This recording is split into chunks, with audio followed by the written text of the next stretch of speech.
জামাত শিবিরের উস্কানিতে এইসব আন্দোলন করছে, বিএনপি জামাতের উস্কানিতে করছে। সব শেষে আপনারা এটাও বলেছেন যে তারা বাইরের শক্তি ইঙ্গিতে এই সমস্ত করছে।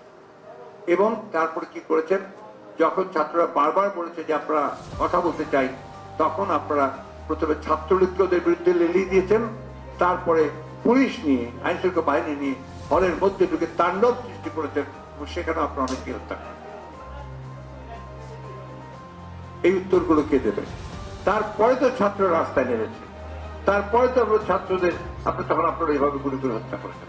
আর আমাদের কথা বলছেন, আমরা তো যে ছাত্ররা নিহত হওয়ার পরে, শহীদ হওয়ার পরে আমরা তাদের গায়েবী জানাজা প্রোগ্রাম একটা দিয়েছিলাম আমাদের বাইতুল মোকাররমে, এবং সেখানে আপনারা আমাদেরকে ঠিক মতো দাঁড়াতে দেননি, গায়েবানা জানাজা আমাদেরকে ঠিক মতো করতে দেন। তারপরে আমরা একটা সমাবেশ ডেকেছিলাম, প্রেসক্লাবের, সেই সমাবেশে আপনারা আমাদেরকে করতে দেন। আমরা গুলি করে, টিয়ার গ্যাস ছুড়ে, সাউন্ড গ্রেনেড মেরে, এমনকি হেলিকপ্টার দিয়ে, 7টা হেলিকপ্টার দিয়ে চলেছে, দিয়ে আপনারা সেই সমাবেশকে আপনারা পণ্ড করেছেন। তারপরে তো আপনারা গণগ্রেফতার শুরু করেছেন, প্রতিদিন ব্লক রেড দিচ্ছেন, ব্লক রেড দিয়ে আপনারা সমস্ত আমাদের তৃণমূল পর্যায়ের নেতা কর্মীদেরকে আপনারা তুলে নিয়ে আসছেন, এবং সেইখানে আপনার সাধারণ নিরীহ মানুষকে আপনারা তুলে নিয়ে আসছেন। এটার উদ্দেশ্যটা কি? উদ্দেশ্য একটাই, যে আপনারা আবার সেই আগের মতোই একটা ফিয়ার ফোবিয়া তৈরি করতে চাইছেন, একটা ত্রাসের রাজত্ব সৃষ্টি করতে চাইছেন, এবং সমস্ত রাজনৈতিক কর্মীদেরকে রাজনীতি থেকে দূরে সরাবার কাজ করছেন।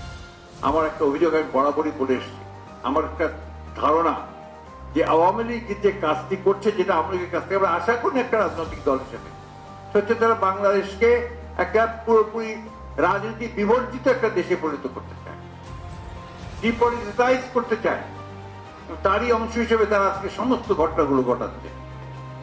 আর আমি আগেও বলেছি যে তাদের লক্ষ্য একটা, তা এই দেশকে আবারও সে আগের মতো সমস্ত দলকে নিষিদ্ধ করে দিয়ে এক দলীয় শাসন ব্যবস্থা, পাকিস্তানের মতো একটা প্রতিষ্ঠা, সেটাই হচ্ছে তাদের মূল লক্ষ্য।